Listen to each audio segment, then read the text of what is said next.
Okay, so I've been asked a bunch of times to do a video on how to play a guitar with a violin bow.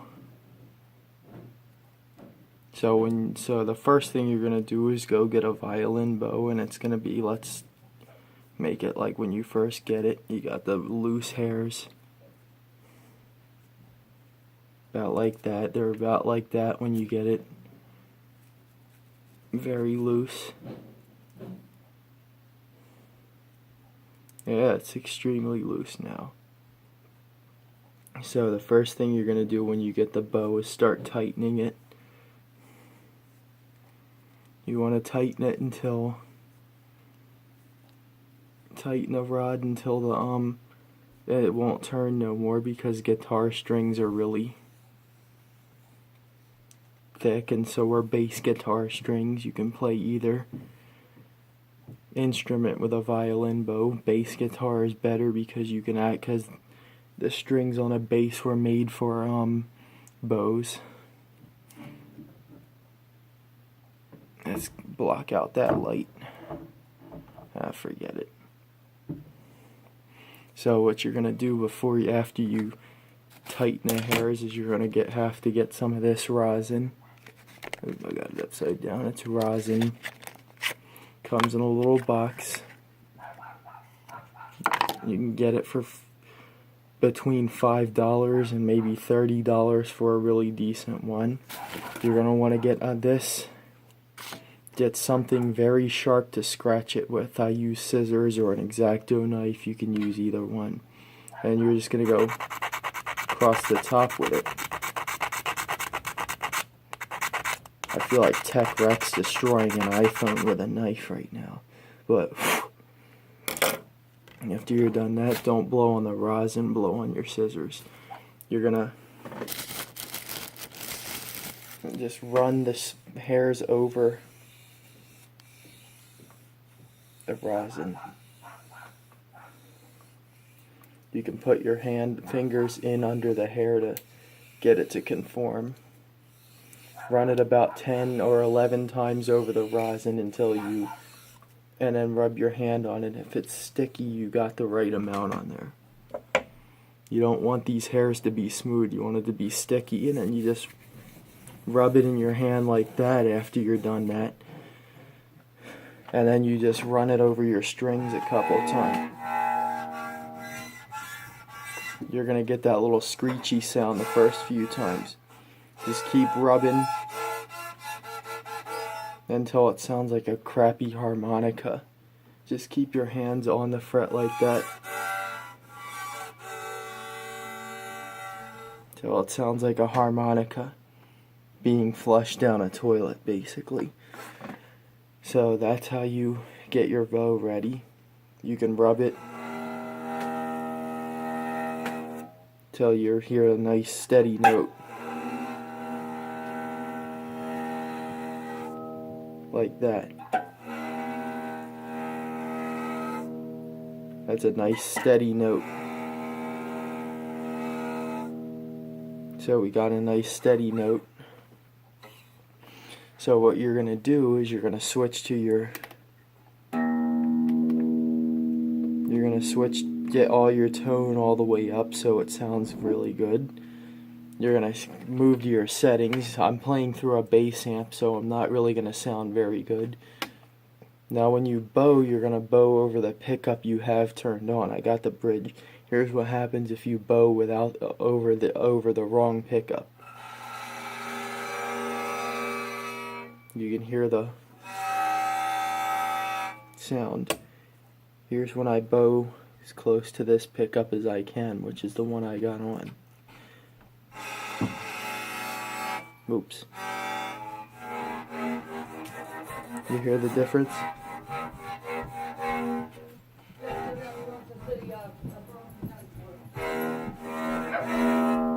So that's what you do. And remember, you can't bow on an angle, or you'll sound like you've never played before. That's what happens If you play on an angle, it sounds like this. Very nasty sound you get out of a guitar when you, or any instrument, if you bow on an angle, because it's like playing like this. It's like you're playing like this, basically.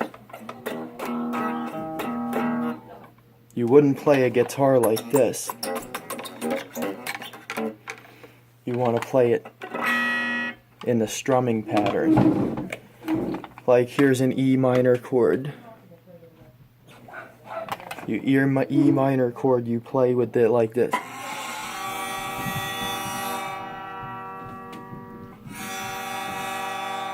Do not press hard either, like this, or you'll get a really raspy sound.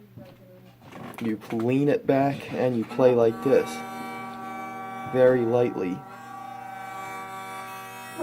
If you need more volume, you turn up your guitar, turn up your amp, your sound system. Maybe you can even use a freaking, like a volume booster, so remember, don't do this. Do this. You hold the bow like this. Here's an A major.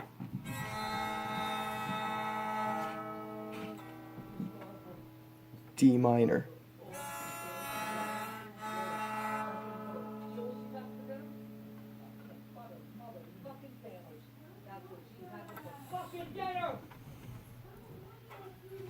There's a E 12th fret power chord.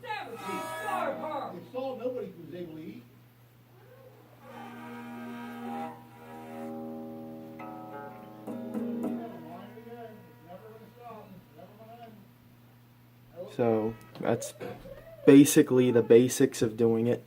You can bow up on this fret. You can bow up here, you can bow past the nut for a nice sound. Do not bow down here on a bridge of this kind because you'll damage your hairs and start breaking them. Because your hairs will get caught underneath these little threads here and the things. So here's the neck and middle pickup.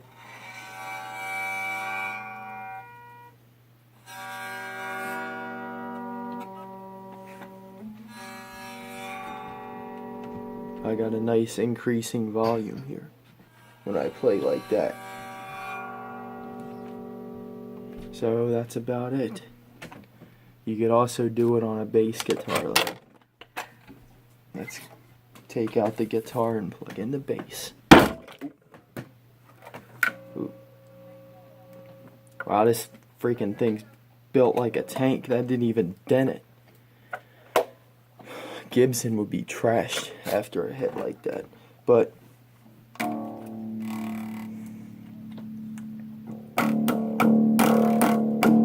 on a bass guitar, bass is a little heavier, so it's going to be harder. You bow over between the pickups.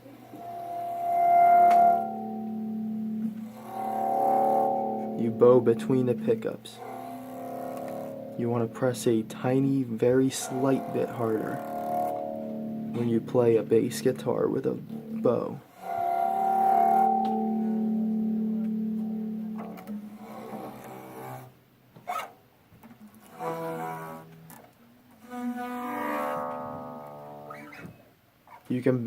The best rule of thumb is if you're playing a bass with a violin bow, you should limit yourself to the 12th fret.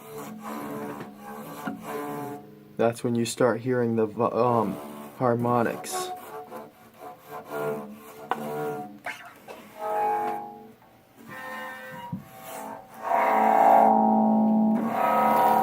That's all the open strings. And then you got all the fret strings at the 12th. What you don't want to do is attempt to play chords with a violin bow.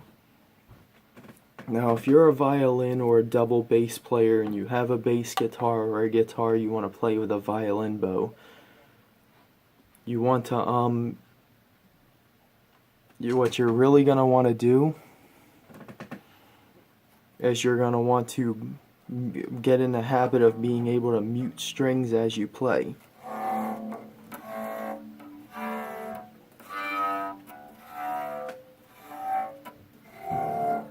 Eventually you'll be able to do that. Now I'm going to show an acoustic guitar.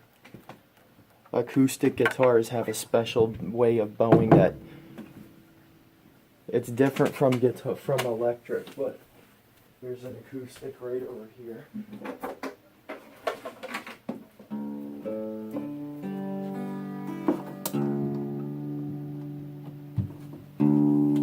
So I got this acoustic guitar. I just broke another hair on the bow. Eventually, if you wear the hair thin, you're gonna lose your volume and stuff. You're gonna have to you're gonna have to get new hairs and stuff. Now with an acoustic guitar,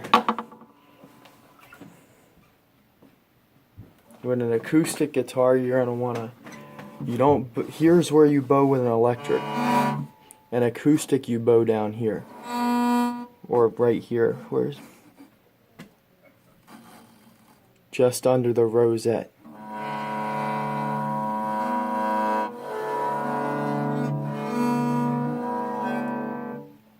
The intonation on this guitar has a slight curve to its saddle, so it's going to be a little hard to get all the strings to sound. You just press a little harder.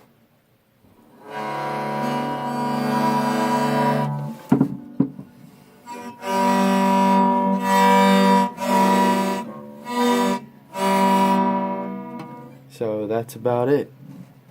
Have a nice day.